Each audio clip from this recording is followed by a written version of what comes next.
আলাইকুম। আমরা খুব ধারণাপ্রিয় মানুষ, প্রচণ্ড ধারণাপ্রিয় মানুষ। আমরা বেশিরভাগ ক্ষেত্রে আমরা নিজেদের মতো ধারণা করতে দেখবেন পছন্দ করি। আমরা নিজেদের মতো ভাবতে পছন্দ করি, নিজেদের মতো চিন্তা করতে পছন্দ করি।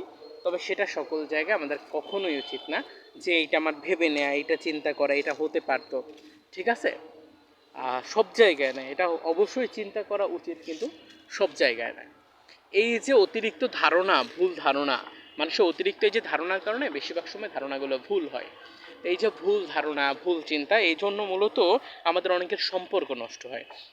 হয়তো একটা প্রতিষ্ঠানও নষ্ট হয়ে যেতে পারে, প্রতিবেশী আত্মীয়দের মধ্যেও না সম্পর্ক শেষ হয়ে যেতে পারে, শুধুমাত্র এই অতিরিক্ত ধারণার কারণে, আপনার কিছু ভুল ধারণার কারণে, যে আমি চিন্তা করেছিলাম এবং সেটাই করতে ফেলছে।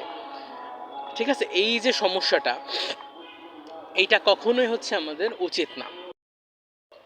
ধরুন আমি একটা ছোট ছেলে, কিছু খুব মানে বড়দের কোনো খাবার খাচ্ছে, অ্যাজ লাইক তার বয়স 6 মাস বয়স, সে চিজ খাচ্ছে, যেটা তার এই মুহূর্তে তার মানে 6 মাসের একটা বাচ্চা চিজ ক্যান খাইতে যাবে, বা সে দেখা যায় শক্ত হাড্ডি চাবাচ্ছে বা কাটা খাইতে যাচ্ছে, যেহেতু তার গলায় কাটা বাঁচতেই পারে। এখন আমি বললাম কি, তুমি খেও না, এবং ওই ছেলেটা আমাকে খুব ভালোবাসে এবং সে সাথে সাথে সেই শিশুটা কাঁটাটা ফেলে দিল।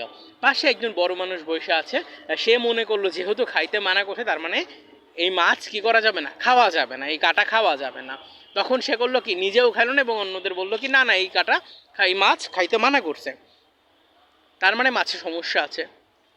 এখন সে মানা আসলে কি সবাইরে করছে কি না, সে আসলে কি বলছে, এই বিষয়টা আমরা না বুঝা করলাম কি, একটা ভাইবা নিলাম, একটা নিজের মতন একটা জগৎকে, একটা পরিবেশকে নিজের মতো চিন্তা করলাম, এবং যখন এইটা নিয়ে খুব দেখা যায় একটা গ্যাঞ্জাম বাইসা গেল, এবং সবাই মোটামুটি বললো ভাইয়া যেহেতু মানা করছে, তার মানে কেউ খাবা না, সমস্যা আছে, মাছ খাইতে সমস্যা আছে, কারণ কারণ মাছ খাইতে মানা করছে, তার মানে মাছ খাইতে সমস্যা আছে। এবং পরবর্তীতে যখন বলা হইলো, তখন সে বললো, না আসলে আমি তো ভাই বানিয়েছিলাম, যেহেতু ওরে মানা করছেন, তার মানে মাছ খাইতে সমস্যা আছে।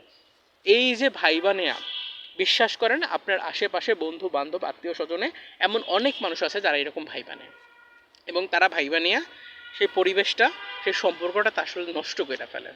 তাই ভাববেন না, ভাবা ভালো, অতিরিক্ত মানে অযথা ভাবা অনেকের জন্য খুবই বিব্রতকর।